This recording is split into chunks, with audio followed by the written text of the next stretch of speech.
honor to work with, that we've had the honor to work with at CWE Rhode Island. So before we jump in, I want to do a couple things. We have an exciting transition going on in the Rhode Island office. And first I need to thank Sarah Linker, who's been our interim director of the CWE Rhode Island office, really keeping all the trains running and all of our programs going.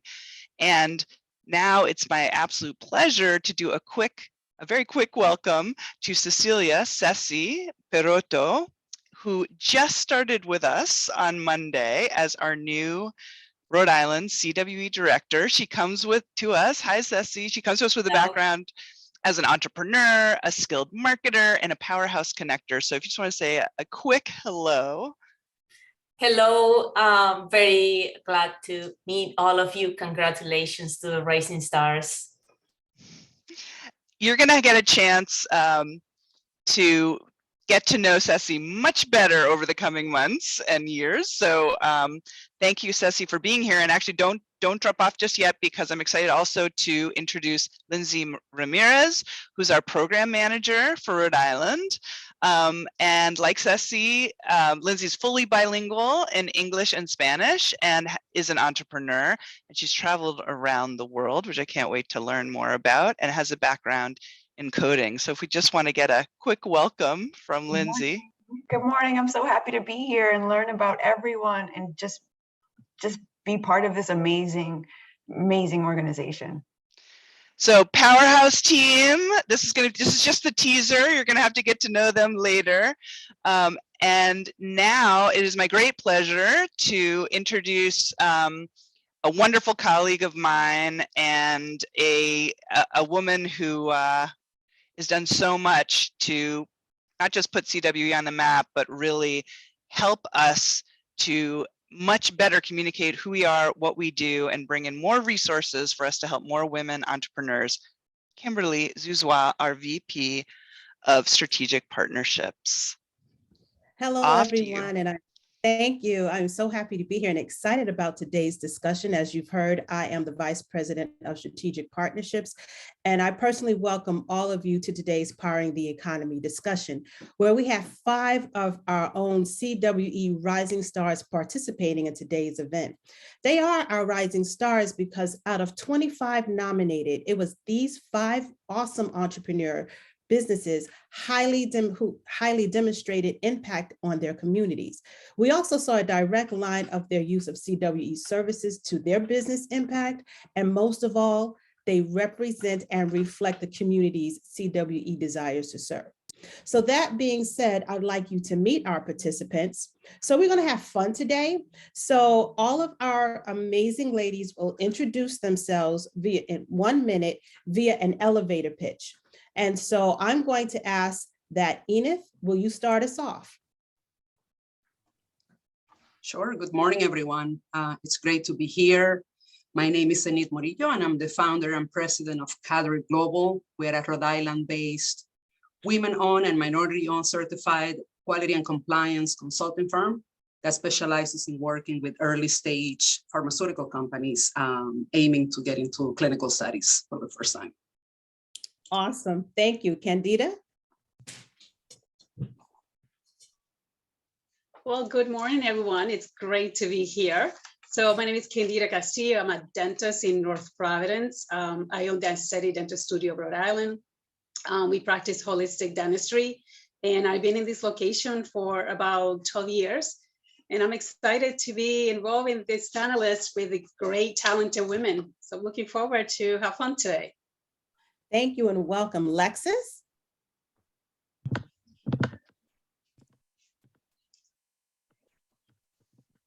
Can you see me?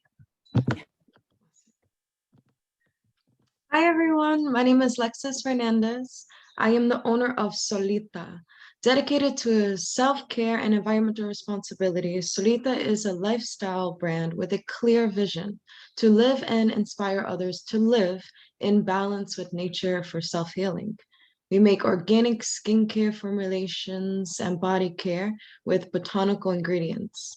I formulate all products to positively affect you physically and mentally for a full body experience. I'm really happy to be here. Thank you. Thank you and welcome. Amber. There we go. Good morning. My name is Amber Jackson. I'm the owner of the Black Leaf Tea and Culture Shop. It's an online loose leaf tea company that uses its platform to engage the community and celebrate Black culture. So I have a line of 12 tea and herbal blends, and I also use that platform to host events such as a monthly Young Black Professionals event and a conversation series called Tea Talks. And so these serve as spaces to engage community and really curate experiences and amplify Black voices as well. Awesome, awesome. And Donna. Good morning, everyone. I'm Donna Childs. I'm the founder and leader of Preserre LLC. Prior to launching Preserre, I was based in Zurich, Switzerland, where I was a senior executive of the Swiss Reinsurance Group. Swiss Re is the world's largest reinsurer of property, casualty, and life health risks, and so is paying the expense of the increasingly frequent and severe losses arising from a changing climate. I founded Preserre to develop the technology to help those industries cope with climate change. Awesome, awesome. So I'm going to throw the first question out there, right? And that is, why did you come to CWE? And who would like to begin that, to answer that, start us off? I can start that. So the reason why I came from CWE was a very, I guess, unique on my group. I bought my practice and I know how to do the work. However, I didn't know how to run the business. So I came to the point that I realized that I didn't know my numbers. I didn't know how to network. I didn't know how to do the part that was the financial part of it. So I came to W and I started one of the courses, and that's kind of stumbled to other areas. I was able to be connected to different areas of the business, how to be able to get a loan from the bank, how to be able to do the financial part of it. So I was, it was a blessing for me to be able to come to CWE, because at that point, I needed so many work. I remember making an appointment with someone that CWE connected me to open my Facebook. Well, 10 years ago, Facebook was important, but not as important as it is today. So just to have the technology part of it and someone to help you, it was very helpful for me. And again, those are little things that may not be as important now to like having a Facebook, but it's social and how business kind of get out there. Great, great. And what about you, Amber? Why did you come to CWE? I did a pitch competition back in October at Hope in Maine it was the Sam Adams Brewing the American Dream pitch competition. And the previous director, Doris Nella Santos, was on one of the panelists, one of the judges. And so before the event, she went around asking everyone like, hey, have you certified your business? Do you know how? Afterwards as well. And so she followed up afterwards and just made sure that I attended the presentation about certifying your business. And so she kind of drew me in that way. Awesome, awesome. Donna? I came to CWE to certify my business, as CWE is the regional certifying partner for WeBank, the Women's Business Enterprise National Council. And I got some great resources at CWE, including a year-long corporate mentorship one-on-one with Citizens Bank, which really helped me build out specific capacity for my business and to help us scale and grow. Great. What about you, Lexus? Hey everyone. So when I started my business, I was recovering from a ruptured brain aneurysm as soon as I turned 20, and having to relearn English and not have a network and not have any type of capital was really hard to start a business. But I bet on myself and I found CWE because those are the three things that I did not have. I started off with workshops and webinars, mentors, and ended up going into some long-term programs, and it definitely helped. So building the foundation of Solita. So that's why I came. Awesome. And Enid, what about you?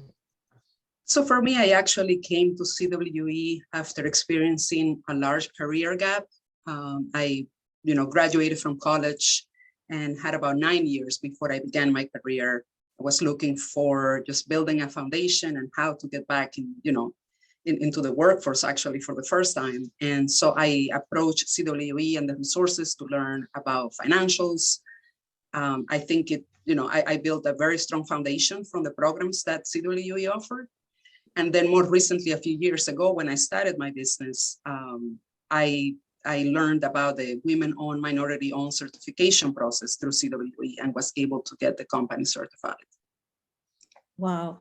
So I'd like to ask the question around the Rhode Island environment for business, right? Enid, could you tell me about how does your work, what you do, impact the Rhode Island economic environment? So I'm in the life science space, and I think there is a thriving ecosystem here in the States with, growing organizations that are supporting entrepreneurship. We have, academics like Brown University and the research that comes out of there.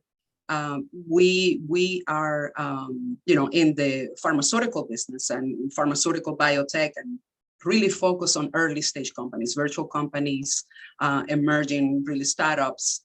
And so we have seen, definitely the growth in the state for this type of businesses. And we're hoping that we can, be the quality and compliance resource to them. Great. Donna? Well, I left Rhode Island when I was 17 to attend college and pursue a career, and came back for personal reasons. My business, I already started the business when I came back and had onboarded my initial clients. And so although most of my clients, or all of my clients, are located outside Rhode Island, I knew I could operate remotely. Prazer is one of the companies selected as a winner in the Venture for Climate Tech Accelerator. It's for the top climate technology companies in the world. The accelerator invited 250 climate tech companies to apply. 220 companies did apply from 35 countries, and we're selected as one of the winners and the only one from Rhode Island. So this is an opportunity to create a large number of high-paying jobs. Oh, awesome. Great. What about you, Amber? Yeah, so the food and beverage industry is a little different. It's a bit more kind of tight-knit here. And so I do have the opportunity to collaborate with a lot of other food and beverage businesses as well. So I have 12 wholesale partners here and 2 in Chicago. And so economically being able to provide a product that contributes to someone else's revenue as well. And really just providing a sense of community and contributing to the whole ecosystem of the food and beverage industry in Rhode Island. Oh, great. And what about you, Candida? So I love statistics, and it said that small businesses in Rhode Island is about 98%. So we are pretty much vital to the economy of Rhode Island.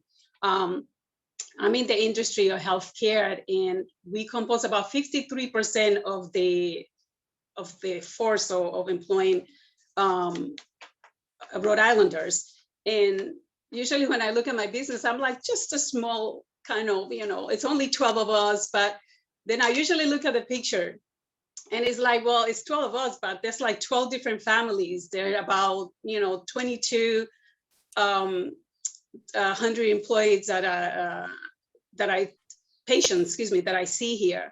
And also, what else, do I contribute as a small business? I contribute to all the businesses that benefit from my business. I give business to all the Rhode Islanders, which is something that we like to do, to be able to kind of interchange businesses with our neighbors, with whoever is around us, to kind of support our economy. So I think that as a small business, we're vital to the economy of Rhode Island. We kind of compose a big percentage of what it is to be involved into the small business in the state. Great. And Lexus, what about you in the question? So Solita, we hire local people. We have a storefront and a warehouse all in Province. We teach local people, predominantly young entrepreneurs, that reach out for basic business guidance, and I usually redirect them to CWE. Our retail partners are 90% local, and we have a percentage of our ingredients all made with grown in the Rhode Island roots. And I also feel like we hit a lot of people in Rhode Island just with my story and to show people that you can truly do anything that you want. And by inspiring other young entrepreneurs, it only helps the economy of Rhode Island too. It's interesting to hear you see you're working with younger entrepreneurs. What are you finding from them? Why are they wanting to be entrepreneurs? And why are they looking to do that now? What's inspiring them to be entrepreneurs? I feel like one of the reasons has to be, how we grow up and the things that we have. We can do it ourselves, but we don't have the resources. We don't have people there to tell us what to do. And I feel like the younger generation, we bet on ourselves. If it wasn't given to us, if we don't have the resources, we don't have the education, we go out and get it. Mhm. And this is why CWE is great, because CWE gives me all of the resources that I need that I didn't have.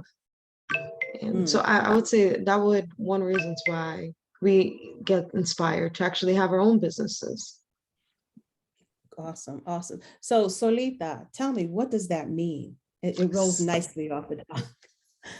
Solita, I love when people ask me that. So when I told myself, okay, Lexus, you want a business, what's gonna be the name? I said, all right, what are some words that I like? And I really like the word solita in Spanish, but it's a SOLITA, and it means alone. And I'm like, how can I relate alone to my business? And I went Google and I found this sentence, para ti solita, which means for your very own. For your very own, that's great, because the skincare, the self-care is supposed to be personal. It's supposed to be something for you, your mental, mind, body. So I just added a U to solita because that root with the soul just reflects the holistic focus in the business. So solita. Awesome, awesome. Like that. I like it's always important to have, something, a story, but yet something to be in the mind as to how it affiliates with the product itself. As we're all women around this table, right, talking about being entrepreneurs, right? What has been some of the challenges for you in this space of coming together? Or in your space of being an entrepreneur in your field? And I will throw that. Oh, go ahead. I was just going to jump in. No, anybody can. Yes, go ahead, Ina. I think one of the challenges has been to, sort of retrain myself. I never thought that I had an entrepreneur born in my body. And, a lot of people always say, oh, I always dream about having my own business and finally doing it. For me, it was like, I never dreamt of having my own business. So part of the challenge has been sort of realizing the beliefs that I have about entrepreneurship and retraining myself on that, as to, oh, well, I'm an engineer by training, but when it comes to financials, I'm usually like, oh, no, I'm not good with, with finances. Well, am I really not good? Or is it something that I believe but is erroneous? And so I think that has been the biggest challenge for me. All right. What about you, Amber, in your space, especially, I will say, being a woman of African descent? What has been challenging? I feel like my background really hasn't been the biggest challenge, probably one of the biggest things that pushed me ahead. Right. But I would say the biggest thing for me would be like infrastructure. As a product-based business, of course, scaling up is imperative for the growth of a business, having the actual manufacturing be available, which Rhode Island does not have. I do also believe that there's such a heavy and hefty investment in that startup phase, but when you get to the growth and expansion phase, there's just really nothing. And so you have to really be more intentional about finding that space, learning how to treat your business, not as a small business, but as a corporation. So even though I'm only 3 years into business, it's just me, but this has always been a national business. Then learning like, okay, how do I convert from a national business to a national brand? So there's only at least 3 or 4, I've only not sold in like 3 or 4 states. And so that way, really learning how do I, like I said, really learn about the marketing of a corporation and not just a small business. How do I actually do wholesales, brand partnership, press pushes, things like that. So it's a lot of like solo learning, but also outside of the individual parts. I think finding not just a mentor, but the right mentor, the people that just not just have experience, the ones that have access, but the ones that have access that are more than happy to share that access with you. So like me personally, I do not need a sounding board. I need the right people at the right place. I have a very clear vision of what I want. It's just learning how to create those structures and systems to create a sense of longevity and sustainability of the business. Great, great. How do you as women entrepreneurs network in Rhode Island? What does that network look like for women entrepreneurs? And if, and have you tapped into it? And I'll, throw that out to Candida, you being in that health and medical area, how has it been for you? I want to go back to that challenge question that you just asked about, because I'm in an industry that is being for many years run by male figure. Mm-hmm. And whenever they see a female, it's either you work for someone or you are a part-timer, which is a very classic kind of structure in the dental industry. So one of the challenges that I see myself in a lot of the working professional, mother, and all the other categories that goes along with being professional, is that the recognition of you being a business owner is almost like it's almost like you in the category that you don't own the practice, you work with someone. So the challenge of being recognized is something that still kind of is showing in this type of business with female. So going back to the question now that relates to this, the networking is so important because you come out and you can show as a female and as a small practice, I can show that, it's doable. You can be successful and you can run a business and being a mom and being a sister, having all the, being a community provider, being all the stuff that are part of composing what is the business. So networking is extremely important. And one of the questions that was asked at the beginning was CWE came in, to that part of me, showing me at the beginning how important it is to network.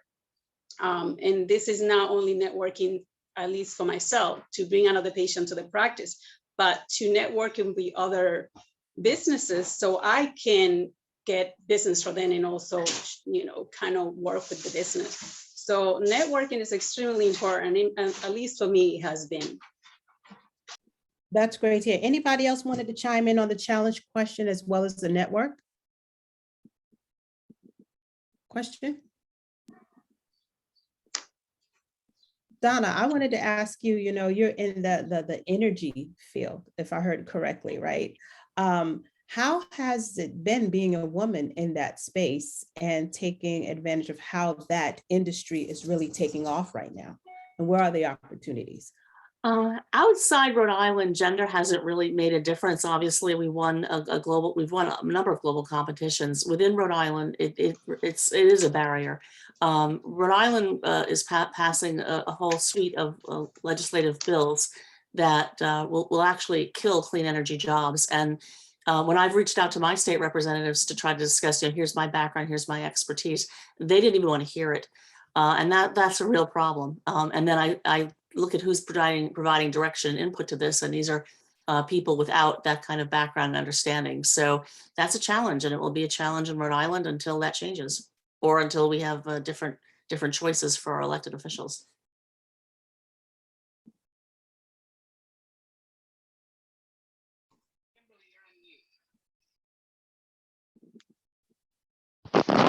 Kimberly, you're on mute. So could you? Oh, sorry. I'm sorry. Enid, I saw your mute. Did you want to contribute to that question as well? No, I was just listening. All right. Okay, great.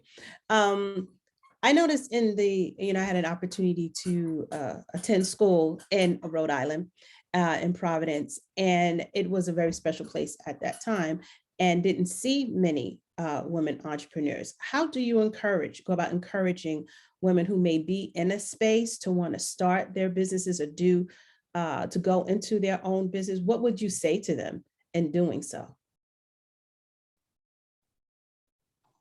I can start. One of the things is what we're doing right here today, right? We're sharing our stories. How did we come about to entrepreneurship? And I think that lends a lot of hope to people that are, considering entrepreneurship, to hear, the good, the bad, and the ugly of entrepreneurship, and see how we got started. As I said, for me, I wasn't necessarily looking to start a business, and here we are. We're on our 4th year already, but getting our stories out there and sharing our journey and being honest about what that journey looks like, I think it helps to inspire others. Great. Anyone would like to add to that? I think I absolutely agree. Just making your stuff accessible when someone reaches out, just saying, hey, schedule a time with me, give them an hour of your time, 30 minutes even. And just being very honest and transparent about your experiences, but also the resources that are available for you. Because even like me, I tell everyone, I ask a lot of questions before I launch my business. For me, my priority has always been longevity. So, having a legitimate business, registering my business. So that's how I started. But also, I think one question that I always ask that's also been helpful for me is asking other entrepreneurs, what did you do wrong?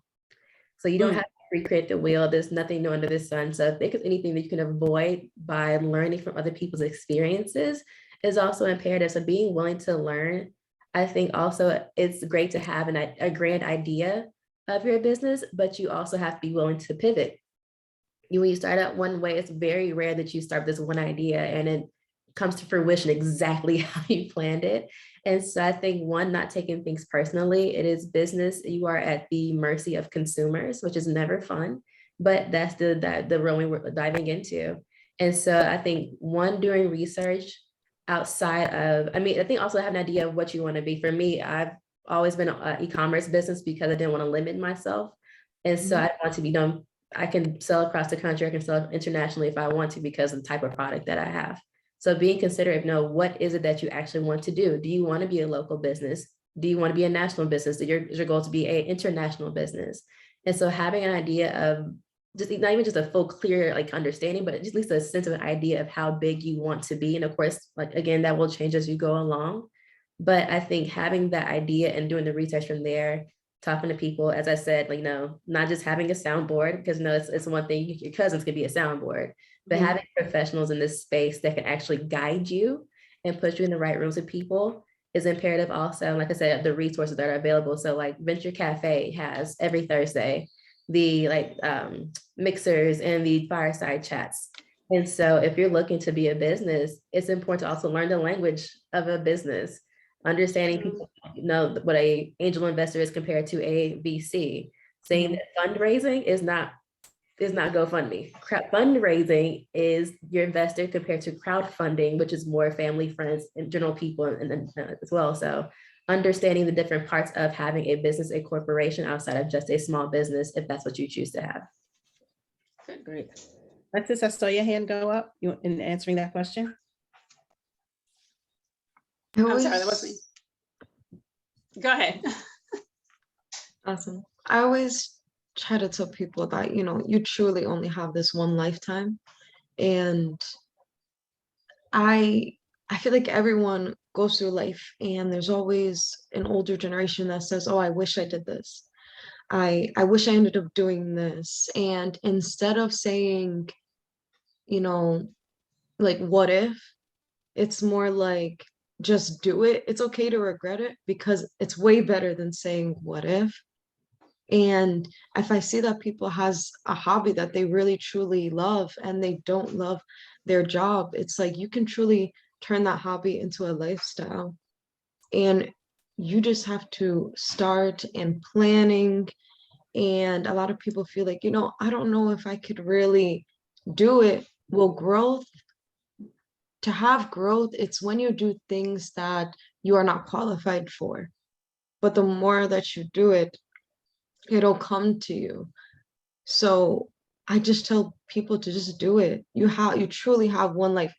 what wrong can happen, especially if you're putting yourself in places where there are people that could help you, educate you, and guide you down guide you down a path that will help you and your ideas. That's what I tell people.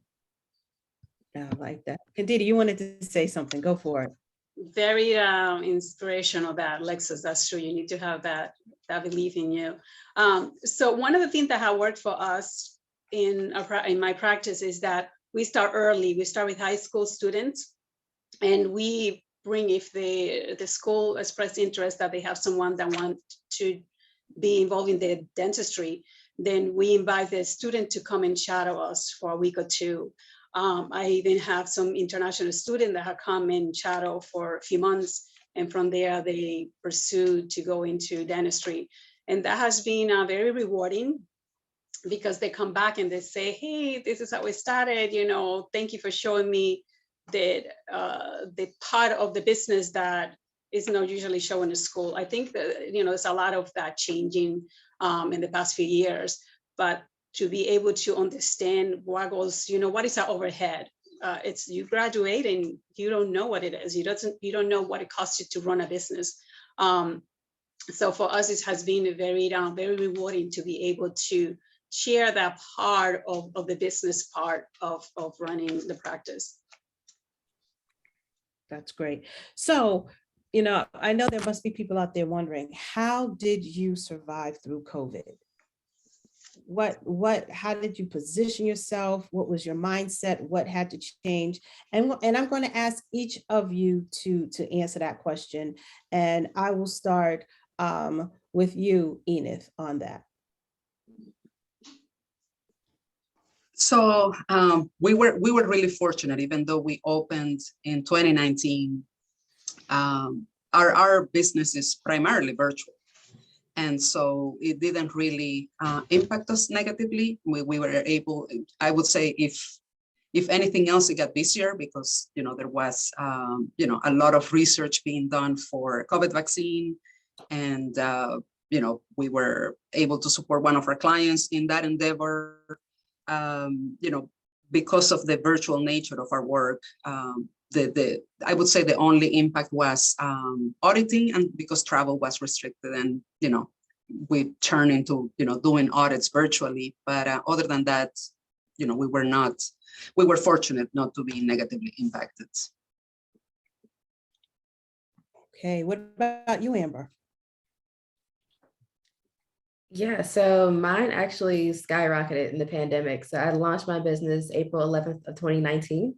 And then, so since then, I've always more than doubled in revenue every single year. So of course, my first full year was during the pandemic. So it jumped from like 5,200 to 32 grand, and then closed last year at 84 grand. So it worked the break that way. And I did leave my job at Brown December. However, another round of the pandemic this year, it went from, so in general, with e-commerce businesses, the average conversion rate, meaning people that come to your website and they actually check out, is like 2.5%.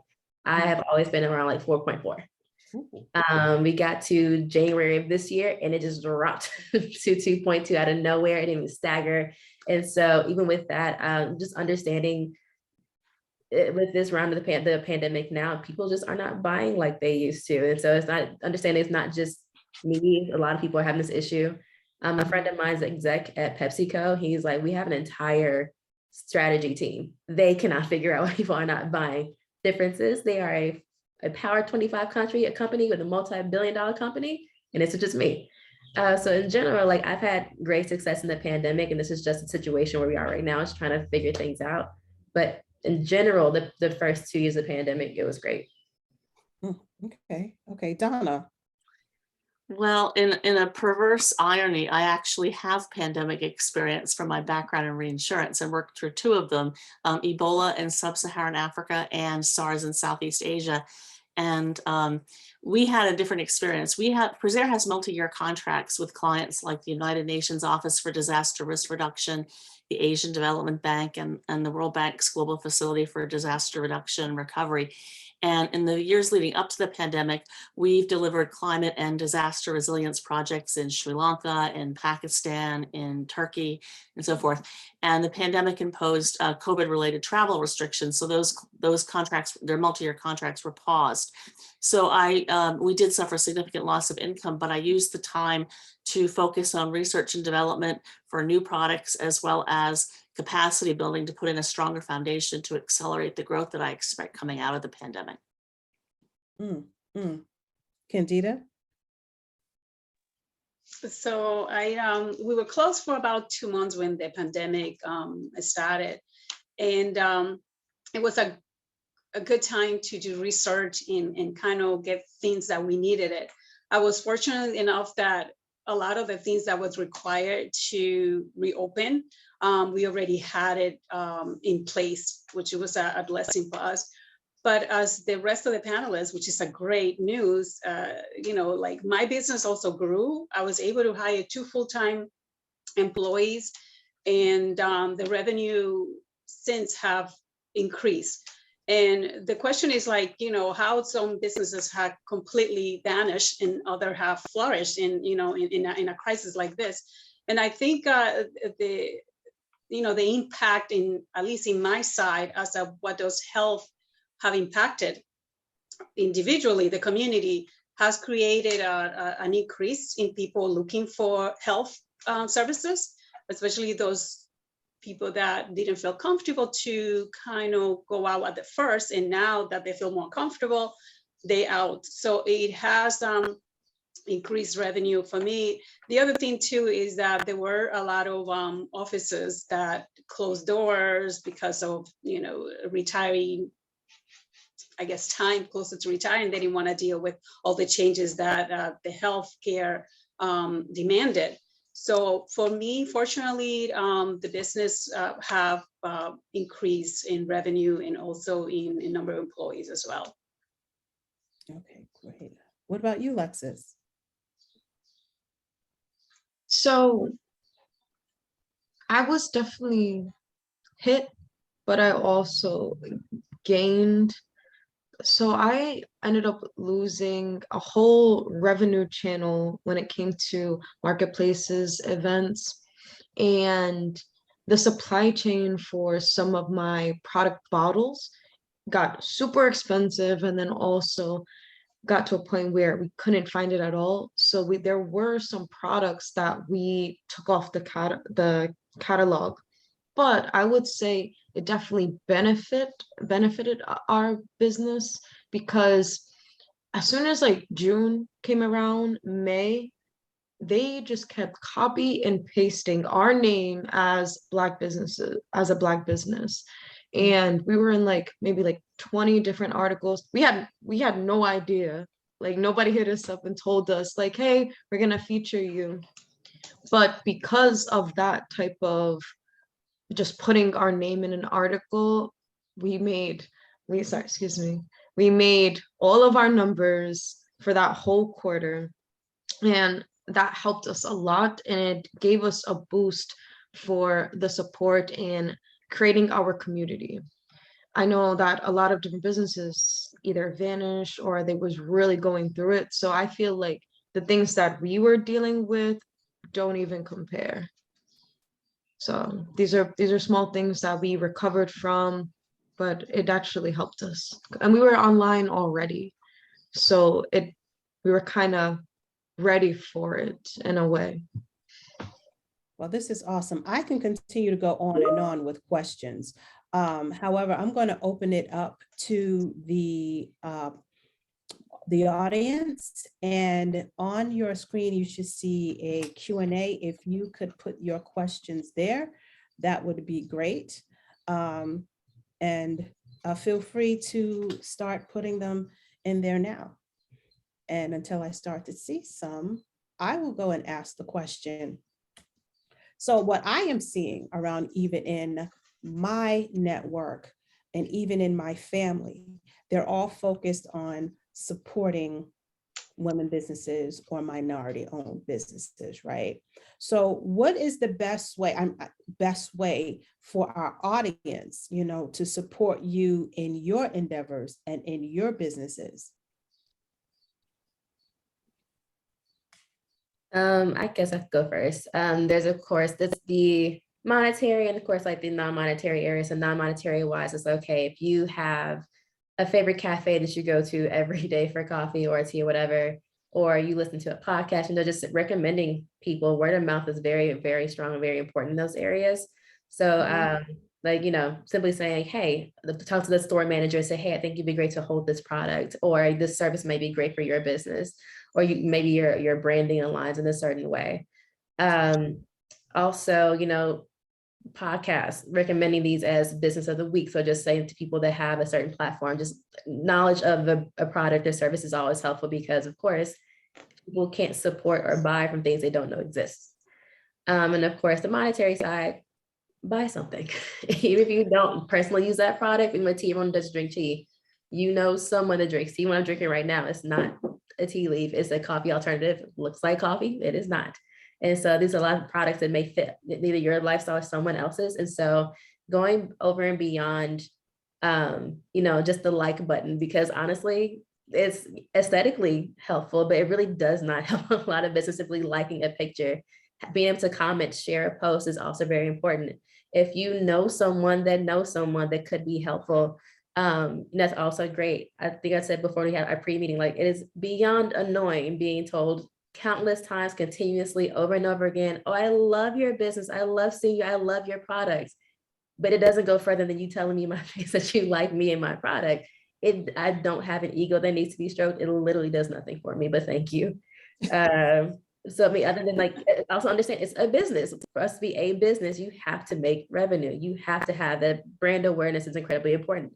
Brand partnerships. So if you have a business yourself and you think this might be great to do a collaborative event or collaborate on a product, these are also very helpful things as well.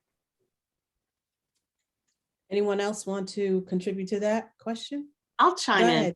One of the things I really love about what CWE and also WeBank, which is the national organization of which CWE is a part, has done to promote women-owned businesses is emphasizing about how there is a focus on onshoring supply chains. And women-owned businesses have an important role to play. And so there's been a good investment from CWE and WeBank in building capacity to make sure that we're positioned to take advantage of those opportunities. So I think, you know, just to add to Amber's point, not just spend money on products of women-owned businesses because talk is cheap, but also recognize the necessary policy changes so that, because we are going to have to bring a lot of production back on shore just for stability purposes, if nothing else, and make sure that that we have a level playing field, that those doors of opportunity are open. Great. Anyone else?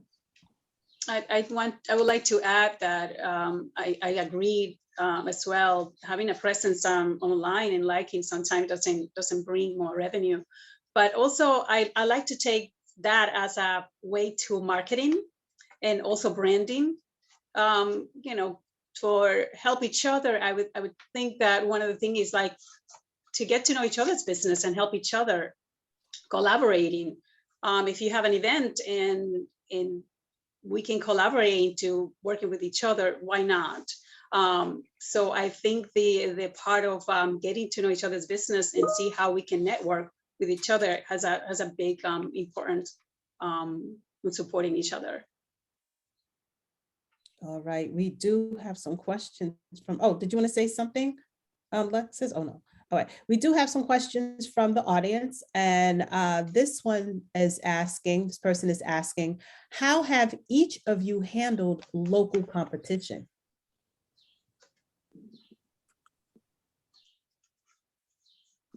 I'll take that. We don't really have local competition because what we do is so specialized. So I have to worry more about the global competition, and the way I do that is thinking about what we can offer that's different and unique, and putting a lot of effort into the responding to the RFPs and a lot of attention to detail on that. Okay, great. This one is actually, this is everyone. Are you all solo entrepreneurs? And had you considered co-founders? So I am a solopreneur, not by choice. I don't have any help. So I'm from Chicago, so I don't have any family here. All my friends, I moved here for my job at Brown and Sauce. So we all have our own careers. We don't really have the time or bandwidth. So it's not by choice. It just is what it is. Me expanding to a partner with me, an investor. And so that's pretty much where it is right now. Anyone that will come on would be a partnership in the form of an investor.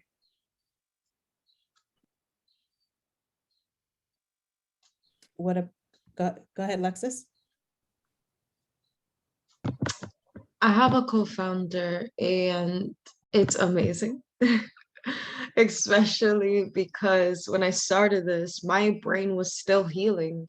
And to have another person who has other ideas helped me so much. And with all of their experience, with everything that they've done before, it helped so much. The next step is building a team, a very strong team to work together. But yeah, I have one co-founder.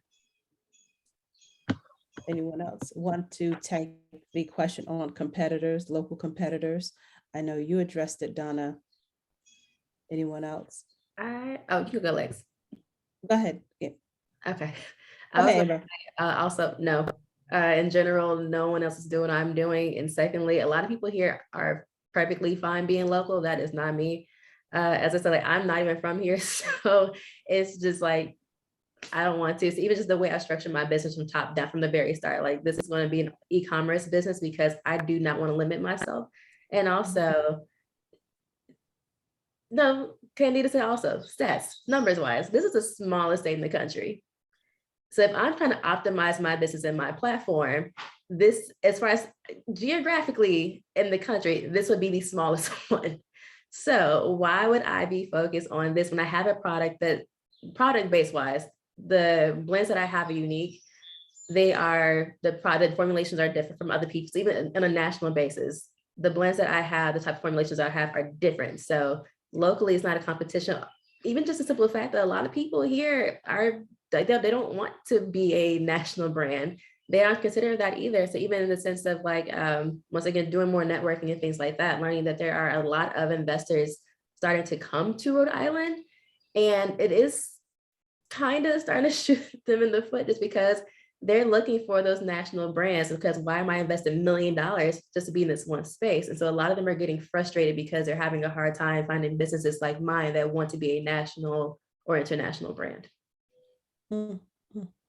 Lexus? I want to, okay. Lexus, go ahead. Sorry.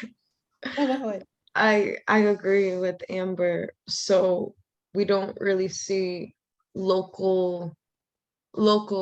other local businesses that do this same thing that we do as competition. If anything, if there's something that we can teach each other, I see it more as like, how can we partner together with education or events or just in other ways than seeing them as competition. I'm sorry, there's a fly in here and it's like bothering me. We want to be a national brand by focusing on local things and local competition. Like even our inspo is not at the local level. It's at other businesses that are where we want to be, instead of looking at it as competition. I feel like it's just, we don't do that. We don't do that here. If anything, we want to help. Like that. Candida, and then you, Donna. Go ahead, Candida. I know you wanted to say something. I wanted to add, somebody put their collaboration rather than competition. My business is more local. I do have, because of certain other product or services that I provide, we have people coming from Massachusetts, Connecticut, sometimes New York, but because they're looking for that specific service. I don't have a lot of competition in some of the services. I practice holistic dentistry, so there's not a lot of holistic dentistry here. However, even though that's a part of the services that I provide, I do collaborate with a lot of other dentists in the area. Sometimes I can help the patient to get something done. So I call the other doctor and I say, hey, I need to work with you. Sometimes we collaborating in getting some event put together for the benefit of the community. So I don't see myself having competition. I always say there's always enough mouth for everybody. There's not enough patients, which is great. And I think when you put yourself outside of seeing it, competing with the businesses that are similar to you, you don't relax enough so you can grow. When you try to find a niche of trying to find a product that make you unique, people are gonna come to you. And luckily, I don't do a lot of advertising. But I think if the service is good, the product is good, people are gonna want it, and the word of mouth is worth gold. And that's one thing that have worked for me. But I would say, every business is different. Those of you that sell product online, you have to be out there. You need the support and be able to get out there, which is a little bit different than my business. Okay, I see Donna, your hand is raised. I'm so happy to hear Amber and Lexus say that they're committed to growing national brands, albeit one rooted in a local presence, because that's so important for climate and disaster resilience. I remember working with a bakery in New Orleans that, of course, after Hurricane Katrina, lost its local customer base for some period of time. But because we were able to get them radio placements in national radio programs and a good article in Entrepreneur Magazine, they were able to ship their baked goods to areas around the country that weren't impacted by hurricane and did have the means to pay for their products and services. So that's really important to resilience. So let's not limit our ambitions. Awesome. So before I turn this over to Gabby, what is some advice that you would give to someone out there looking to start their business or to step into the space of entrepreneurship? I'll start with you, Candida. Yeah, I love that you answer that you asked that question, because that's what brought me to CWE. And I think building that, someone in the panelists said that building a strong foundation it's very important. Networking and mentor, finding a mentor, someone to help you to learn without reinventing the wheel. I think those three are the things that I would say are important to have. Those tools are extremely important. Okay. I'm going to go over to Edith. Yeah, I mean, I think one aspect that is important is, there is a lot of focus on growth when you are in entrepreneurship or when you are an entrepreneur. And I think you have to do some soul searching and decide what works for you and what it is that you want to pursue. So, in addition to looking at the local resources that are out there, which are plentiful, I would say you want to really realize or identify how big is big enough for you, right? I mean, and then go from there. I mean, I think Amber's comment on being a national brand and even international resonates with us. We want to be a company that serves the Rhode Island economy, but also, are global and have, clients that are international. But I think ultimately it has to work for you, and you have to listen to that, that inner voice telling you and guiding you in regards to how big you want to grow your company. Amber, what's the advice you would give? So I do appreciate Enid saying, doing what's best for you. So I think that's one of a few points, because also I feel like, especially with social media, entrepreneurship has become so romanticized that people just think, I just hop on in here and make my $1 million and we go right on out to the sunset. That is not how that works at all whatsoever. But also the simple fact that everything does not have to be monetized. If you have a hobby that you genuinely love, it can be just that, and that's perfectly fine. Like for me, I do want to be in my 5-year goal is to be a national brand that started to convert to an international brand. But if you want to be a local business, that's also fine.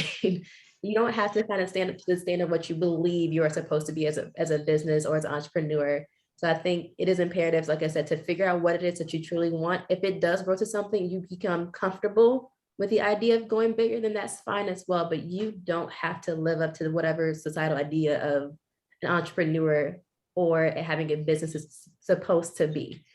Also understanding that if you do dive into this space, you can't come up in here playing small and being scary. This ain't how this works.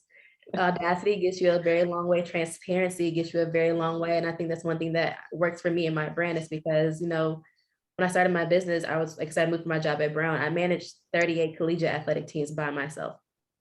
My customers knew that I was busy. So if I said, hopped on Instagram and say, hey, I need a couple more days to ship out orders, they're like, it's fine.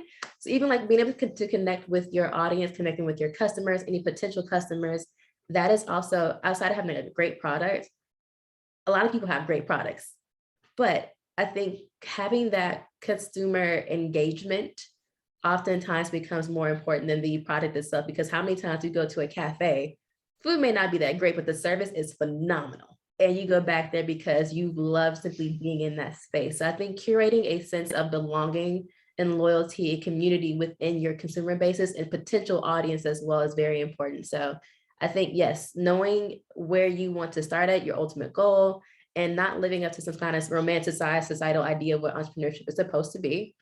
And really just, you have to come up in here with a bit of audacity. You can't come up in here scary, and it is hard, and it's never going to be a linear thing. Success in any area is not linear. Seem like me, I'm at my down period, and I'm okay with that. I've been riding high for 3 years. And this is my first down ever. And so being able to, you know, use that time efficiently. So I use this time to do a lot of research, a lot of networking, a lot of reading. You know, I read the consumer reports for the first time ever. You know, these things are very important where you may have a great product, but having a better understanding of your consumer outside of your product is also imperative. So I think those are my top points. You know, I'm just going to cut in because we just want to, it's, you know, we have 1 minute to go. I want to really thank you, Kimberly, thank this amazing group of entrepreneurs. I really appreciated how the conversation went from hyper local to international, you know, and how important that is. But, you know, that it's, and I love it, it's your choice. It's the, you know, you're in the driver's seat. And I guess what I want to say is, how can we help you more? We're not going to answer that, but I think the key is we're here to help. We're here to help women who see this opportunity, whether it be side hustle, local organization, national, international, cosmic, wherever you're going. We would love to help you and help you just get to that next step, even if that's just to connect you to one expert or connect you to another amazing entrepreneurs like the women you see here. So thank you everyone for being here. And we hope to see you soon. Thank you, CWE Rhode Island. You're going to keep producing amazing entrepreneurs. So have a wonderful day, everybody. Take care. Thank you. Thank you. Bye. Thank you, everyone. Thank you. And stop by the office in Rhode Island so I get to know you in person. Yes, please come. Excellent. All right. Bye-bye. Bye.